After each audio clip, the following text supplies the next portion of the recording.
Petrus sepanjang hari. Bagaimana Petrus sebagai murid Yesus bukan orang yang sempurna. Ada beberapa kegagalan dalam kehidupannya sewaktu dia mengikut Yesus. Tapi dia tidak gagal jadi pengikut. Never fail to follow. With all the flaw, with all the mistakes, with all the failure. Segala kelemahannya, kegagalannya. Dia masih ikut sampai akhir. Dan dia melayani dan akhir hidupnya memuliakan nama Tuhan. Nah, ada di setiap ibadah perjalanan bagaimana Petrus mengikut Yesus dan tidak gagal jadi pengikut. Khusus hari ini ada di kitab Matius pasal yang ke-14 ayat yang 22 sampai 33. Anda bisa buka dulu. Tapi saya kasih sebuah background bagaimana Petrus awal mula mengikut Yesus. Menarik sekali ya. Waktu Petrus pertama kali ketemu Yesus, nanti ya bisa dilihat di awal-awal di kitab Injil ini ya, Matius, Markus, Lukas, Yohanes gitu ya. Di awal-awal Simon, sebelum namanya jadi Petrus ya, ketemu Yesus. Kata Yesus yang pertama adalah mari ikutlah aku. Dan menariknya perkataan Yesus yang terakhir dengan Simon, waktu Yesus ada di muka bumi, di kitab Yohanes nanti bisa dilihat. Dan saya akan khotbahkan itu ya di ibadah yang kelima nanti, ibadah terakhir. Perkataan terakhir Yesus kepada Petrus, sama, ikutlah aku. Pertama kali ketemu, mari ikutlah aku. Terakhir kali sewaktu Yesus sudah disalibkan, bangkit menampakkan diri kepada murid-muridnya. Dan pembicaraan dengan Petrus terakhir kali, kata terakhir, ikutlah aku. Wow.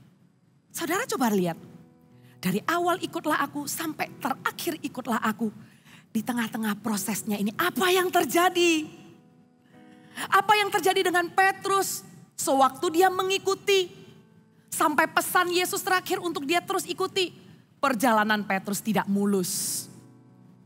Bukan berarti kalau Yesus bilang ikut aku, berarti dijamin semuanya akan lancar-lancar aja. Begitu juga dengan kita ikut Yesus. Tidak dijamin kalau tidak ada masalah, tidak ada kerikil, tidak ada badai. Tetap ada. Bagaimana di tengah-tengah Petrus mengikut Yesus ini. Ada langkah-langkah yang Petrus ambil sehingga Petrus ditemukan tetap kuat. Ditemukan Petrus tetap mengikut Yesus sampai akhir.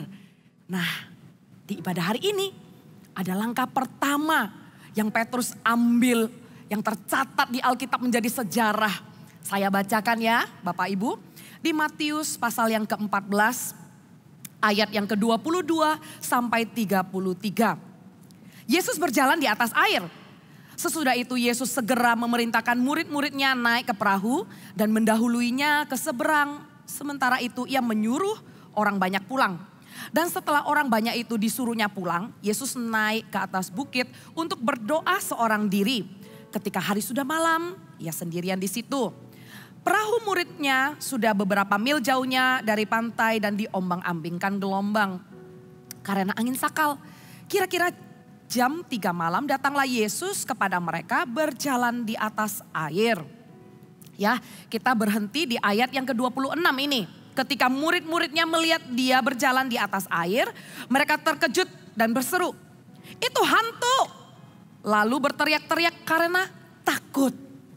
Kita berhenti sejenak dari ayat yang 24 sampai 26. Saya bacakan tadi ya.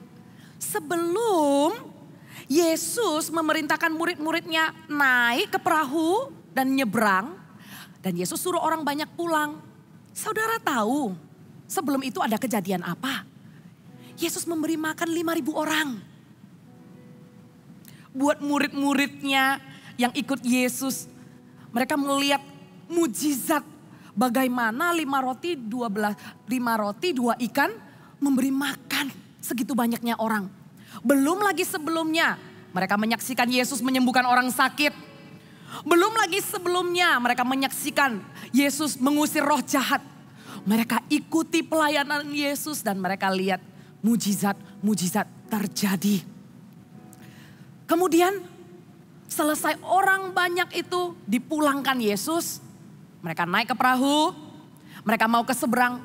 Ada angin sakal. Seperti kita mengikut Yesus ya. Suatu kita mengikut Yesus. Kita ada di dalam pengcoveran gereja. Di dalam kegerakannya. Kita melihat bagaimana Tuhan bekerja. Lewat gereja. Kita lihat bagaimana Tuhan juga melakukan mujizat dalam kehidupan kita. Wow, kita ikuti. Kita percaya bahwa Yesus melakukan mujizat. Tapi di tengah-tengah semua perkara baik, tanda ajaib dan mujizat, ada angin sakal di hidup kita. Murid-muridnya sudah habis pelayanannya, melayani 5.000 orang loh bagi-bagi makan. Coba saudara, bayangkan ya, kita bagi makan kepada 5.000. Bukan cuman baginya ya, sambil deg-degan ya, cukup gak ini ya, cukup gak ini ya. Terus habis bagikan, wah udah capek. Naik perahu, wah ada angin lagi. Pasti mereka lelah, mereka capek. Angin badai, angin sakal dalam kehidupan kadang bisa membuat energi kita tuh lelah, letih, lesu. Dan waktu mereka lagi nyebrang, apa yang Yesus lakukan? Yesus biarkan mereka sendiri dulu. Yesus biarkan mereka melewati proses.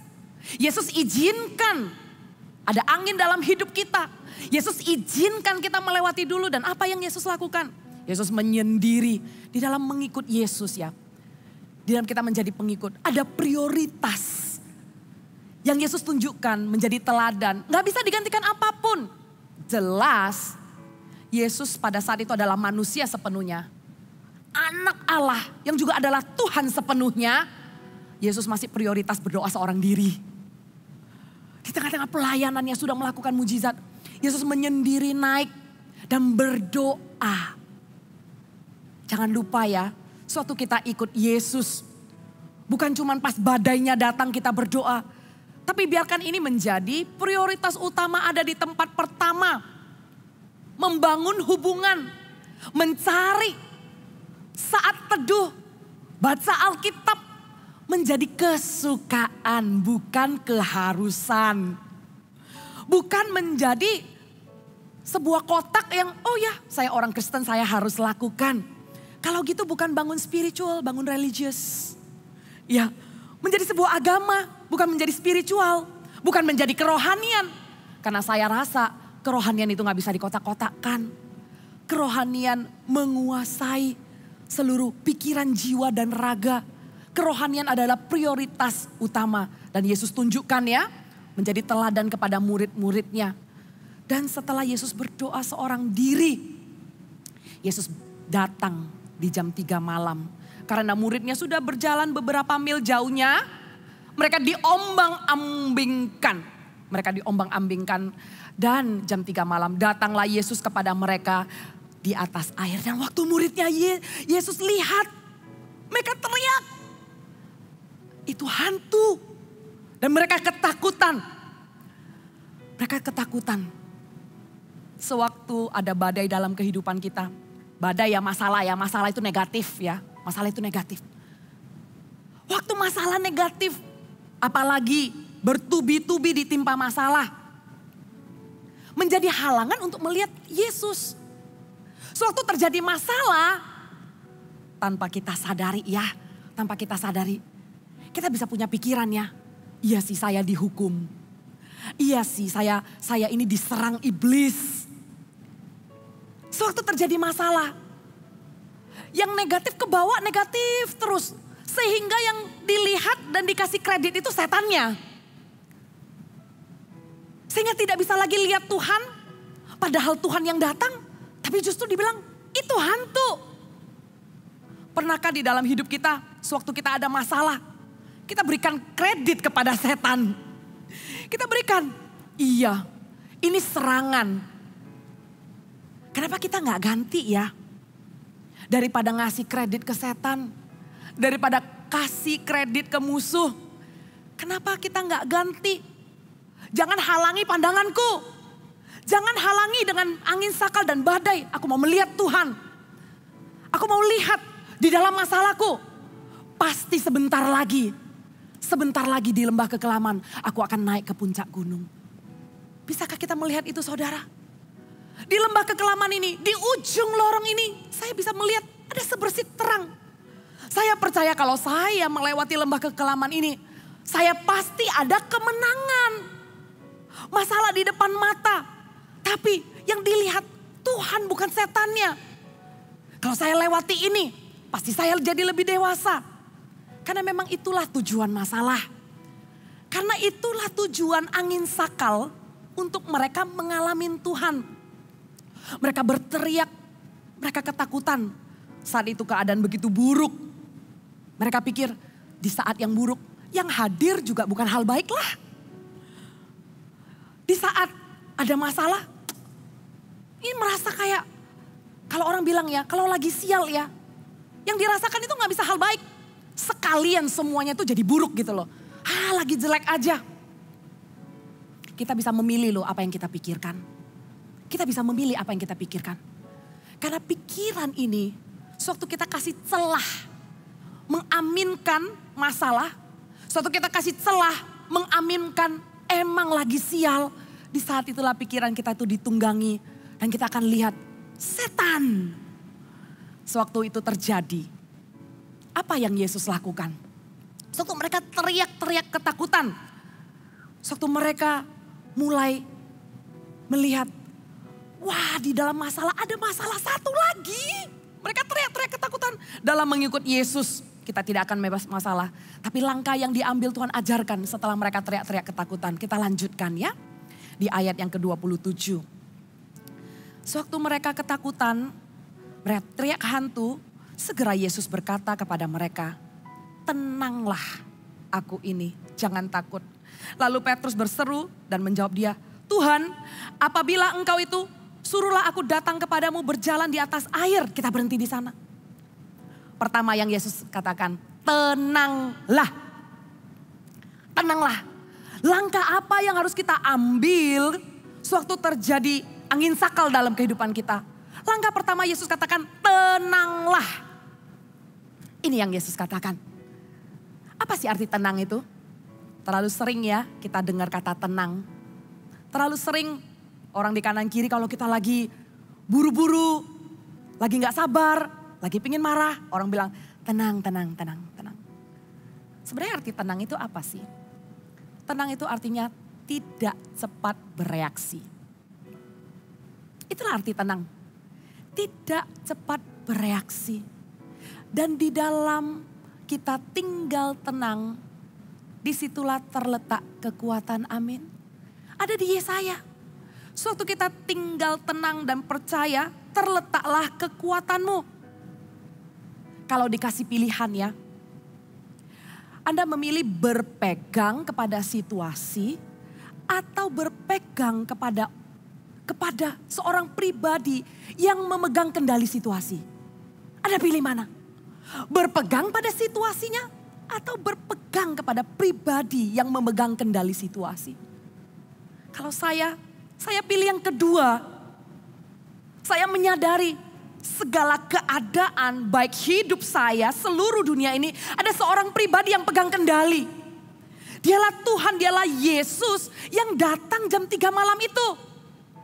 Dia hadir, dia datang mendekati murid-muridnya. Sewaktu ada masalah terjadi, reaksi pertama, reaksi normalnya manusia sih, ingin pegang kendali. Dalam masalah, seharusnya memang kita harus cari solusi ya. Orang yang lari dari masalah bukanlah solusi. Tapi sebelum bereaksi, sebelum melakukan apa-apa, ingatlah langkah yang harus diambil yang pertama adalah tenanglah. Contoh simpel aja ya, contoh simpel aja. Sewaktu kalau kita lihat anak di rumah memberontak. Anak di rumah diomongin gak bisa. Apa bisa? Ngomong gak segampang itu ya. Tapi firman Tuhan bilang tenang loh. Apa bisa kita menjadi orang tua yang tenang percaya Tuhan pegang kendali? Atau bingung cari orang, kasih tahu sama pemimpin gereja, kasih tahu sama pemimpin CG, bilangin dong anakku. Bisa nggak kamu cari waktu omongin anakku? Atau misalnya ngelihat anak orang lain gitu ya. Aduh tingkahnya kok baik ya. Seandainya anak saya bisa bergaul sama dia gitu loh. Terus kemudian anaknya disodor-sodorin, dijanji-janjiin. Kamu keluar aja sama anaknya om itu. Kamu pergi aja. Usaha tidak ada salahnya sih Bapak Ibu. Tapi sewaktu bereaksi dan melakukan banyak hal. Melakukan ini dan itu. Pertanyaannya, sudahkah kita menyadari sepenuhnya di atas semua usaha itu sebelum kita bereaksi ada satu pribadi yang pegang kendali. Namanya adalah Yesus. Apakah dengan segala usaha yang kita lakukan, dengan kita pegang kendali, yakinkah? Sebenarnya kita semua tahu jawabannya kok. Yakinkah Anda dengan semua usaha Anda akan berhasil? Kalau yakin, gak mungkin coba 1 usaha, 2 usaha, 3 usaha. 1 usaha aja. Bener ya? Dengan jeripaya, dengan susah payah tidak akan menambahkan apa-apa. Saya sendiri sewaktu kalau mendengar ya, ada sesuatu terjadi di keluarga. Ini kelemahan saya. Ya, ini kelemahan saya. Kalau di area-area yang lain, saya bisa tahan reaksi saya. Tapi kelemahan saya, kalau ada apa-apa dengan keluarga. Jadi kalau misalnya ada berita, keluarga saya, siapa konflik dengan siapa. Nah itu dia.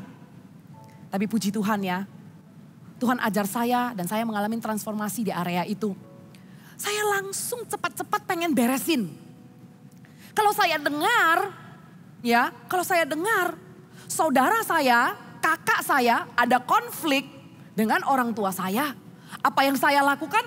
Saya pengen langsung telepon dan menengahi dua-duanya. Kalau saya dengar, jangankan kakak sama orang tua ya. Kalau saya dengar, saudara saya, tante saya yang ada di Taiwan jauh banget ya. Konflik sama tante saya yang ada di Australia. Beda jam banget gitu ya. Saya sendiri juga bereaksi. Langsung pengen video call dua-duanya. Pengen menengahi, pengen mendamaikan. Saudara, baik nggak? Baik. Tapi segala sesuatu yang baik belum tentu benar. Segala sesuatu yang baik belum tentu itu caranya Tuhan dan itu yang Tuhan kehendaki. Saya lakukan, saya tengahi. Ngomong bareng, selesai. Belum selesai, saya khusus lagi telepon satunya. Dan ada satu kali, saya sampai di opname di rumah sakit. Saya diare. Karena saya stres, ngurusin konflik gak beres-beres. Saya pikir dengan ajak ngomong, kasih logika, menengahi, meluruskan salah paham. Saya pikir nanti mereka baikan kok. Gak baikan. Ternyata konfliknya malah makin melebar. Dari yang Taiwan sampai Australia konflik, tambah lagi sampai ke kampung halaman saya. Saya tambah stres, saya muntah-muntah, saya diare. Pelajaran yang mahal. Biar saya yang lewatin aja ya Bapak Ibu ya. Biar saya yang lewatin aja. Karena bukan pelajaran mahal di energinya. Opname kan juga mahal ya.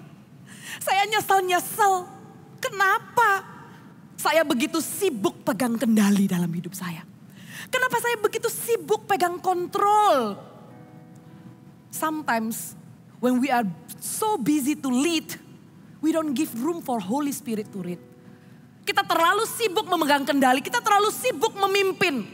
Coba ya di dalam satu ruangan ya, kalau banyak pemimpinnya ya, banyak idenya. Mau pergi makan aja misalnya. Wah ini tuh harus didengerin, Yang satu bilang makan ramen, yang satu bilang makan pangsit. Padahal ramen sama pangsit loh bedanya tipis banget. Habis ini nih, kasih ide nih. Tapi wah, semua mau mimpin. Ayo pusing gak? Kalau kita begitu rebutan ya. Sama Tuhan yang sebenarnya pegang kendali dan sumber solusi. Tapi kita begitu sibuk gak kasih ruangan. Kita harus bereaksi dulu. Wah. Kalau namanya bereaksi mengandalkan kekuatan sendiri. Ya seperti tadi itu. Nabrak dinding opname. Puak gitu ya. Terus opname. Muntah-muntah gitu. Baru Tuhan Aku berserah gitu ya. Baru deh berserah. Sebenarnya dalam keadaan yang sudah gak tahu harus ngapain. Beda tipis loh berserah sama pasrah. Udah capek, udah letih, udah lesuh. Kayaknya ya sudahlah, gue udah gak bisa apa-apa lagi. Kenapa kita gak memilih dari awal saja? Sewaktu berserah itu melihat, sewaktu mengikut Yesus dan memilih untuk berserah, bukan tidak punya pilihan baru berserah. Sewaktu kita memilih untuk berserah, betapa indahnya. Tanpa susah payah, tanpa jerih payah, tanpa dipaksakan, begitu naturalnya, tenanglah. Dan waktu Yesus bilang tenanglah, tenanglah. Sebenarnya apa yang Yesus akan lakukan? Tenanglah. Yesus pasti mau jalan ke sana kan? I am coming. I am here. Sebenarnya dalam terjemahannya itu yang dikatakan sewaktu Yesus bilang, tenanglah, jangan takut. Aku ini, jangan takut. Aku ini di dalam terjemahannya ya, I am here. I am here. Tenanglah jiwaku. Jangan takut. I am here. Tuhan sedang katakan dalam hidup saudara, apapun yang Anda alami, tenanglah. I am here. Belum terlambat kok. Slow down. Rem dulu sebentar, jangan digas. Rem dulu sebentar. Jangan bereaksi dulu. Dan alhasil, saya dari pelajaran mahal itu, seterusnya, apa kemudian konflik absen dari keluarga saya? Enggak. Namanya keluarga besar. Ada aja kan? Tetap ada. Dan apa yang terjadi ya? Suatu saya tahan jangan bereaksi. Apalagi waktu itu ya. Saya juga ada satu kelemahan. Saya bilang waktu itu. Waktu saya masih melayani sebagai penterjemah ya. Sebagai ini penterjemah. Jadi kalau misalnya ada pastor dari Taiwan saya menerjemahkan gitu ya. Seperti yang saya bilang tadi loh. Suka kasih kredit kepada musuh. Saya suka bilang begini, kenapa ya setiap kali sebelum saya terjemahin, sebelum saya pelayanan, selalu keluarga saya tuh ada konflik. Saya suka bilang begitu, kenapa sih saya suka dicobainya itu sebelum pelayanan gitu. Saya suka highlight, masalah itu saya anggap nggak ada yang baik di dalam masalah. Saudara, ada yang baik di dalam masalah. Ada pengharapan di dalam masalah. Ada janji di dalam masalah. Ada kemenangan di dalam masalah. Kalau Anda percaya berikan tepuk tangan untuk Tuhan dong. Ada. Dan apa yang terjadi setelah itu konflik ada. Dan saya mau terjemahin lagi, saya mau pelayanan. Dan pada waktu saya dengar, bukan cuma dengar sih. Keluarga saya karena tahu hobi saya suka menengahi, ya kan. Jadi mereka itu kalau ada masalah pasti cari saya. Saya anak terakhir by the way. Ya, saya anak terakhir. Di rumah saya dipanggil Lili. Lili, kamu ngomongin dong si Ii. Iya, nanti ya. Hari Senin ya, Lili telepon ya, tutup. Saya bisa punya damai. Saya bisa tahu ada seorang pribadi yang pegang kendali. Saya cuma bawa dalam doa. Saya bilang begini, Tuhan saya tahu. Selesai saya pelayanan, masalah itu juga selesai kok. Gak apa-apa GR. Itu namanya iman. Saya deklarasikan, Tuhan, saya tahu Tuhan pegang kendali. Saya gak perlu kontrol semuanya. Saya mau pelayanan, saya berikan hidupku sebagai korban. Selesai amin, Tuhan jawab doa saya. Dan bukan cuma kali itu.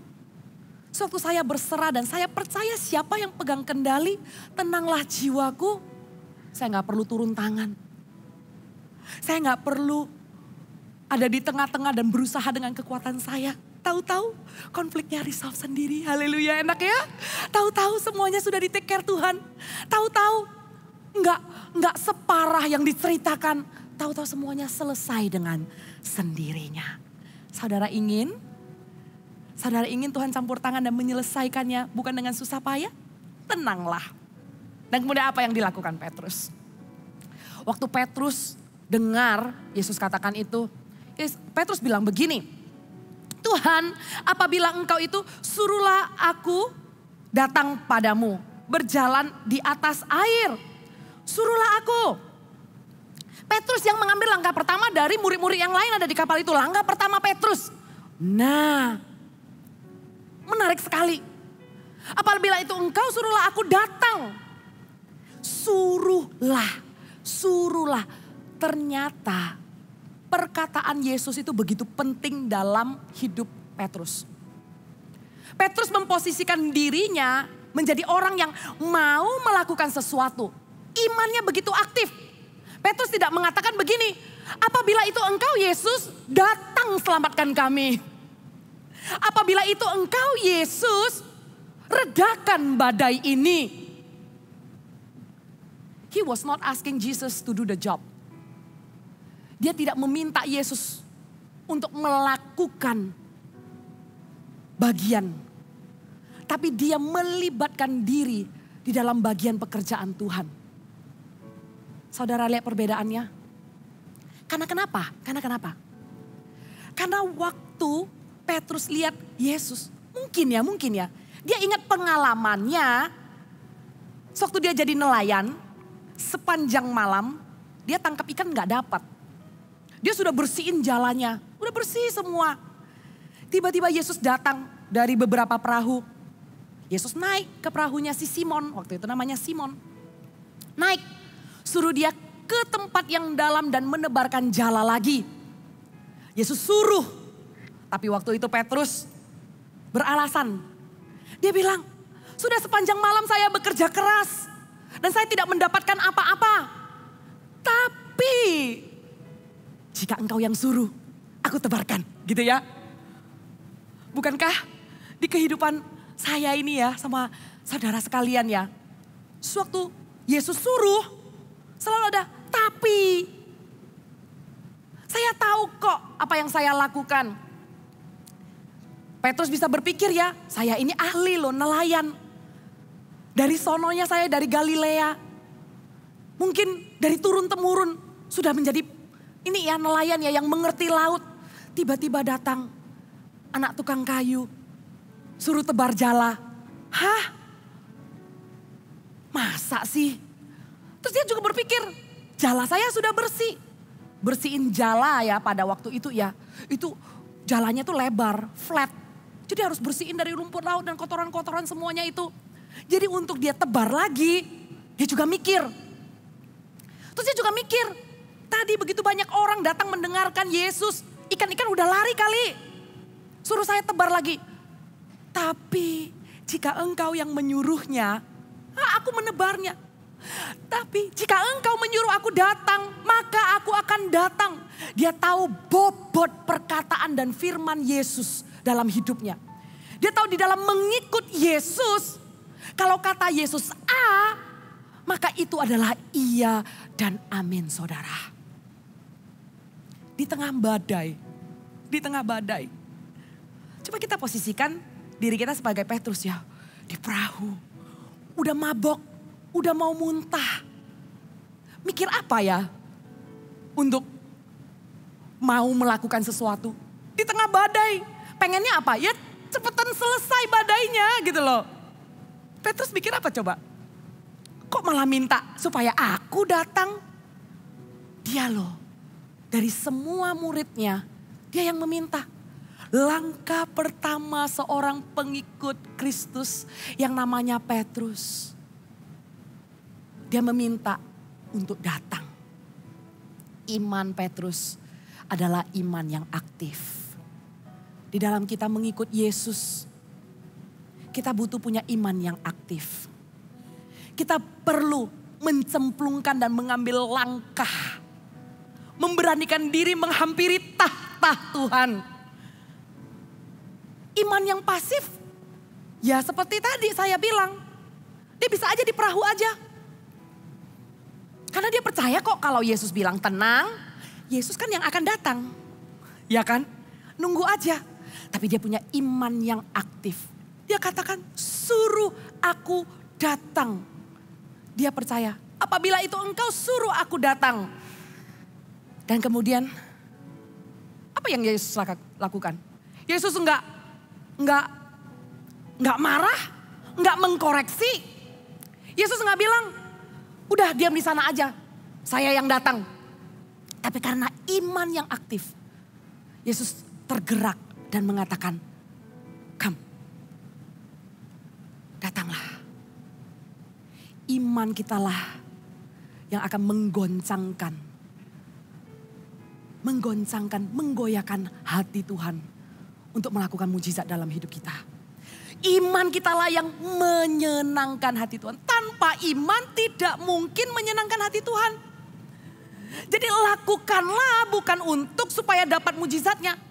Berimanlah karena itu menyenangkan Tuhan. Hasilnya seperti apa? Tidak apa-apa Tuhan, asalkan Tuhan senang. Asalkan aku bisa datang mendekat. Aku gak mikirin badainya, aku gak minta supaya badainya selesai. Tapi Tuhan ada di sana, saya mau ke sana. Karena Tuhan berdiri di sana, suruh aku datang Tuhan. Aku gak sabar nunggu Tuhan itu datang ke perahuku, biar aku saja yang datang. Iman yang aktif. Alhasil saudara, dari semua murid-muridnya, siapa yang ditemukan mengambil langkah pertama keluar dari perahu itu? Alhasil dari iman yang aktif ini, siapa lagi yang tercatat berjalan di atas air bersama dengan Yesus? Bukankah Petrus ini? Bukankah Petrus ini dengan iman yang aktif? Sewaktu Yesus katakan, datanglah, Petrus mengambil langkah. Tadi yang pertama, tenanglah. Langkah kedua, datanglah. Jika Yesus yang berkata, aku melangkah. Jika Yesus yang berkata, ampuni. Jika Yesus yang berkata, doakan. Jika Yesus yang berkata, lepaskan. Jika Yesus yang berkata, layani. Maukah saudara mengambil langkah? Maukah? Satu langkah. Satu gerakan tebar jala. Yesus gak meminta banyak kok. Hanya satu langkah. Langkah pertama itu. Hanya satu gerakan tebar jala. Sekali itu. Siapa bilang kalau diproses itu ya lama. Saya lagi diproses Tuhan. Lama atau enggaknya, ribet atau enggaknya, kusut atau enggaknya, complicated proses itu. Berapa lama selesai dari lembah kekelaman itu, Anda bisa bikin keputusan. Bikin keputusan untuk melangkah, bikin keputusan untuk tebar jala, atau Anda bisa take your time. Take your time untuk langkah enggak ya? Take your time untuk iya enggak. Genap ganjil. Saya pikir-pikir dulu ya. Tapi waktu Yesus bilang datanglah, Petrus langsung melangkah. Petrus langsung mengambil langkah pertama. Saudara, mengikut Yesus ada salib yang harus kita pikul. Harus menyangkal diri. Tapi waktu kita mengikut Yesus, firman yang ada di dalam Alkitab ini semuanya begitu jelas. Kalau dinyatakan dalam hidupmu. Kalau sudah Tuhan perkatakan, baik itu secara langsung atau dinyatakan di khotbah seperti ini. Atau dinyatakan oleh orang-orang yang Tuhan kirim gitu ya. Percayalah, amin, lakukan dan jangan tunda-tunda. Supaya kita tidak gagal jadi pengikut. Supaya kita tidak merumitkan prosesnya.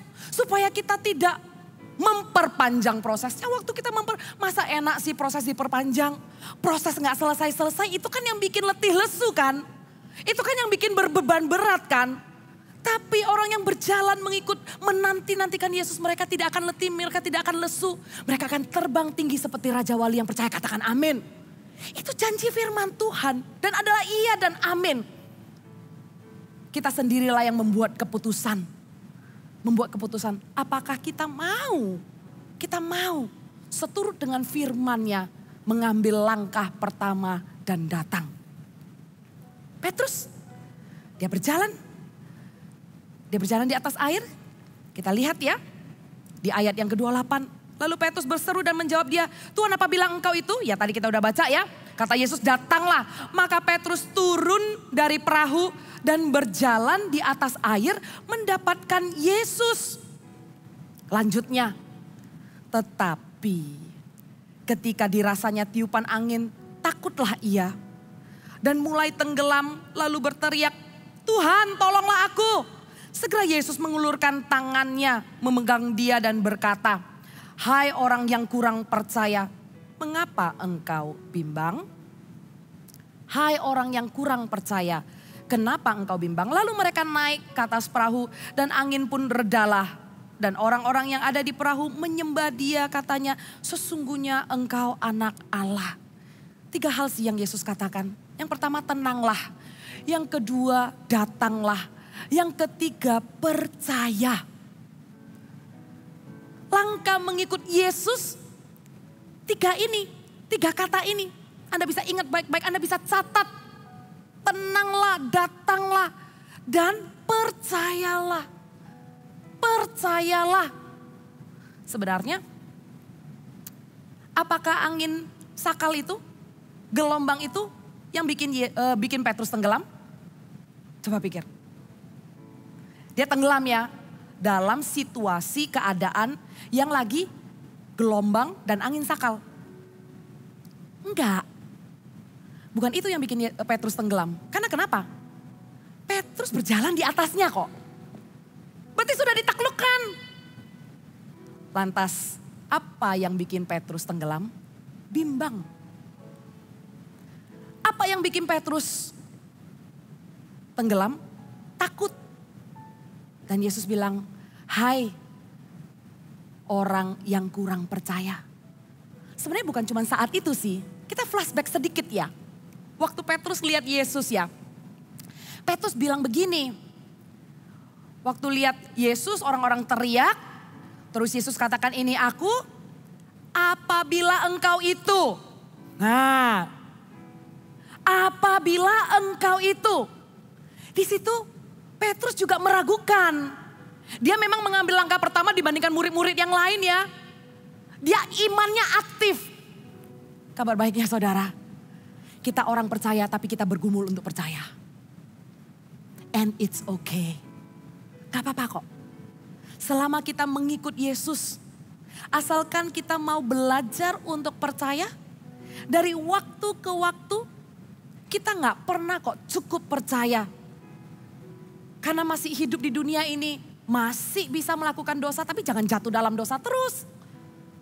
Tanpa sengaja masih bisa. Bisa kurang percaya. Tapi jangan gagal jadi pengikut.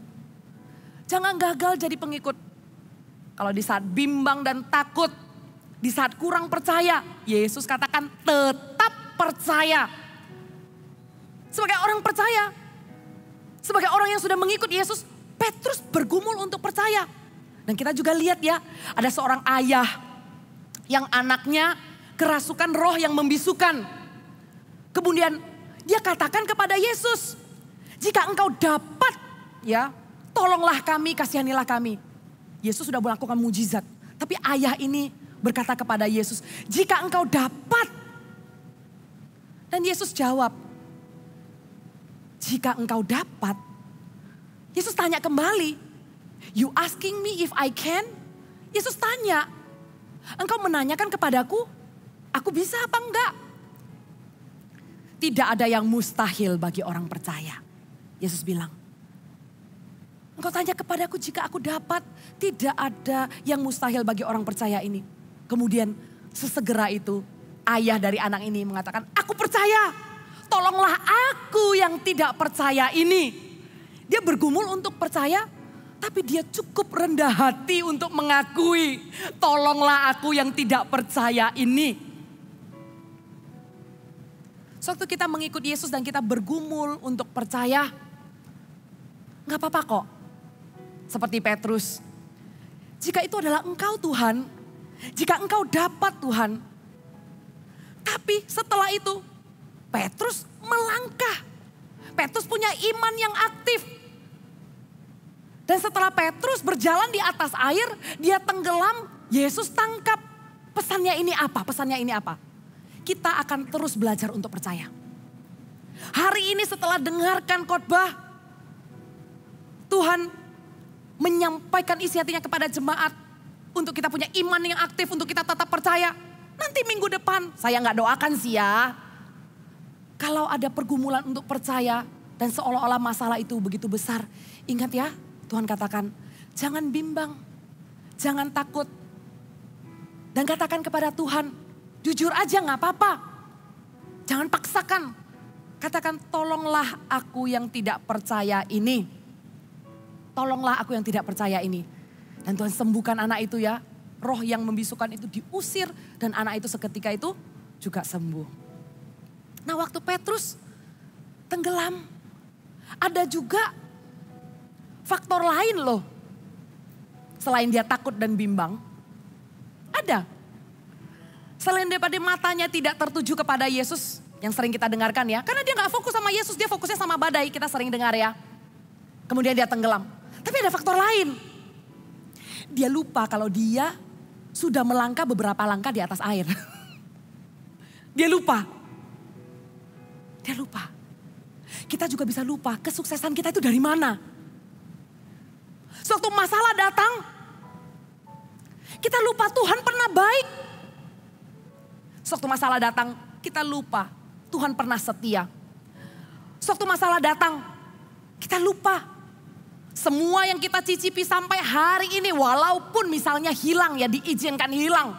Tapi paling enggak, Anda pernah mencicipi kebaikan Tuhan. Anda pernah mencicipi kemurahan.